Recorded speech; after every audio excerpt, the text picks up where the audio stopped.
Good morning, collective. It's Saturday, the 23rd of August, and I'm going to go ahead and do your daily rune pull for the day. Again, it seems to be very consistent all week long in terms of telling us basically how we relate to or compare with, if you will, the karmic situation.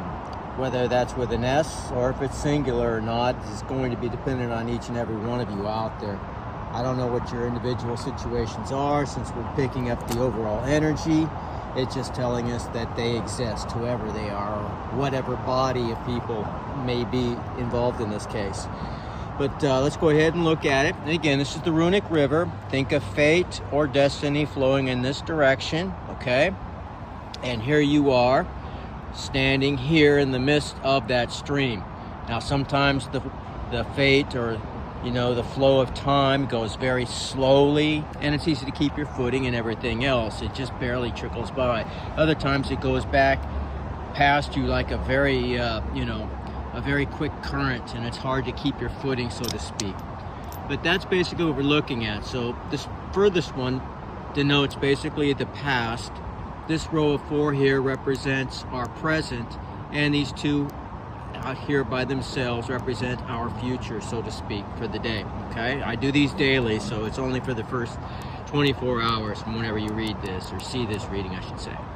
Now, in the past, what we have here is Fehu. This is the goddess Freya's room, but this one is in the reverse. So what it means in reverse is disappointments, greed.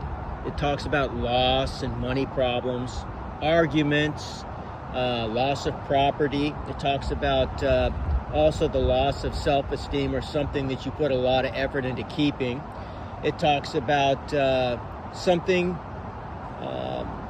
basically future, failures, so to speak. So it's talking about karma. I mean, that's plain and simple. It talks about burnout, atrophy, which is simply working towards disorder. Discord, cowardice, stupidity, dullness, poverty, slavery, bondage. All these things are covered under Fehu in the reverse.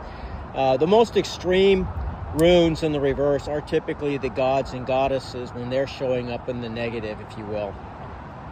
And, that's what we're seeing representing basically the karmic situation right now.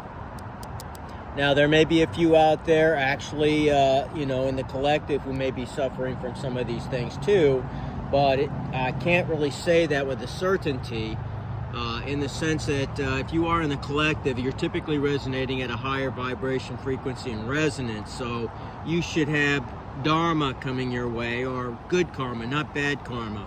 Now, that's not to say that we don't all go through tests, trials, and tribulations. I mean, that's what makes us stronger, as we've talked about many times in the past, and we're going to see here again presently.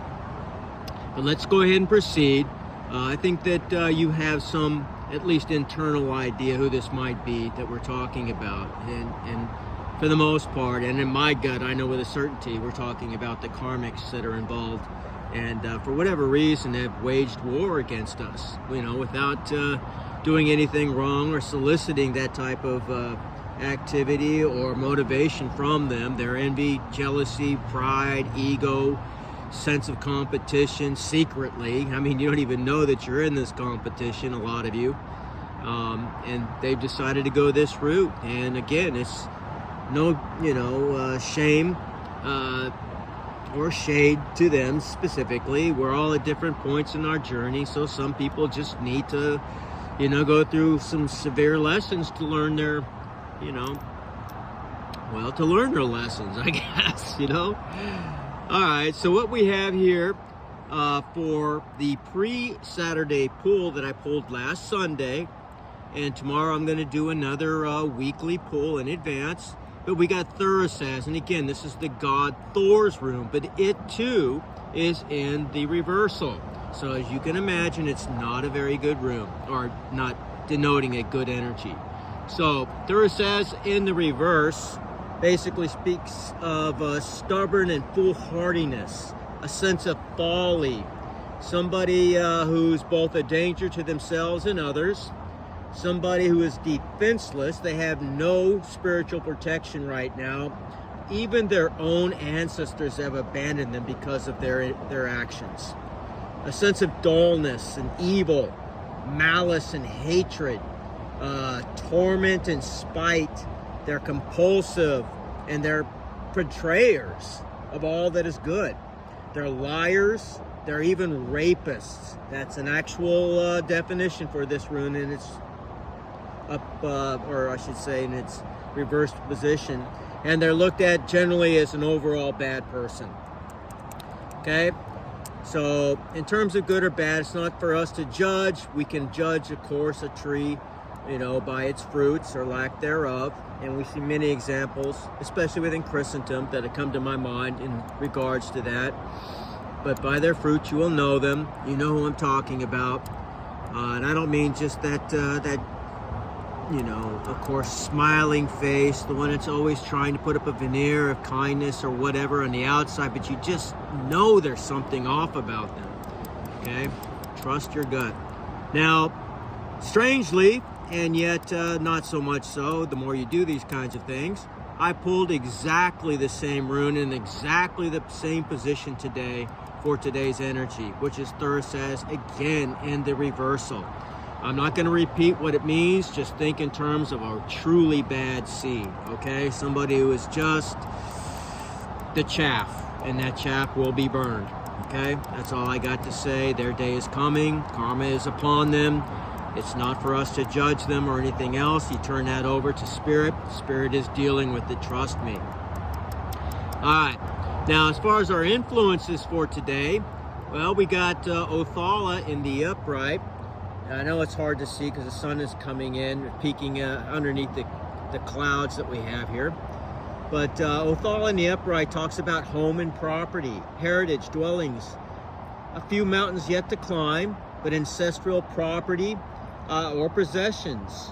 It talks about group order and prosperity, the land of your birth, spiritual heritage, values, journeys, physical and spiritual. It talks about your safety and abundance. You are protected, collective.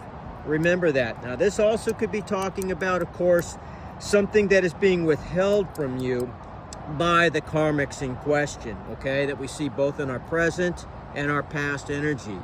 Maybe they have got wind long before you do, perhaps of an inheritance or something that was passed down to you, and somehow they got their grubby hands on it. They're keeping that from you.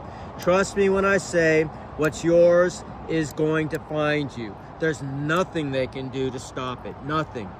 Nothing whatsoever. They can burn your property down, whatever it is that was given to you, and I guarantee you're going to reap that and so much more.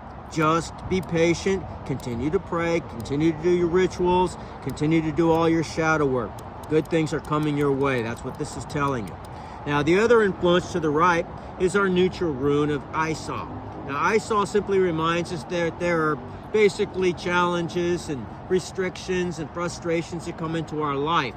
But again, we are to basically turn within and to seek clarity. Trust your intuition. That comes with practice only, okay?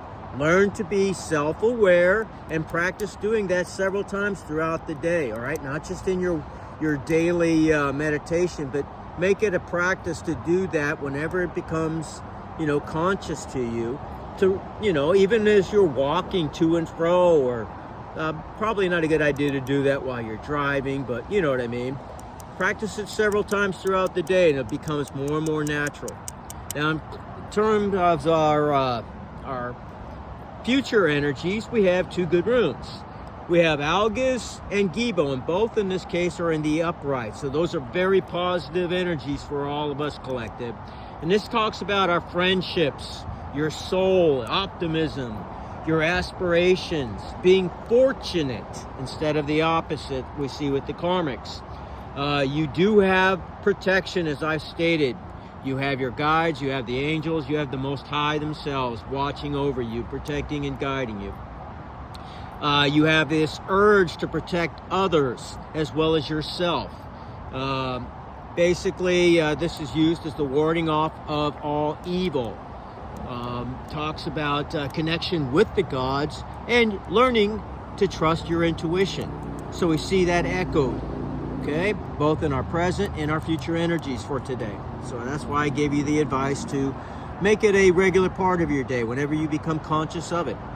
Now, the other very positive energy we got for our future is Gibo. And Gibo talks about gifts and gifting, talks about generosity, equal exchange, and balance. It talks about reciprocity in all things, including our relationships. So perhaps self-sacrifice.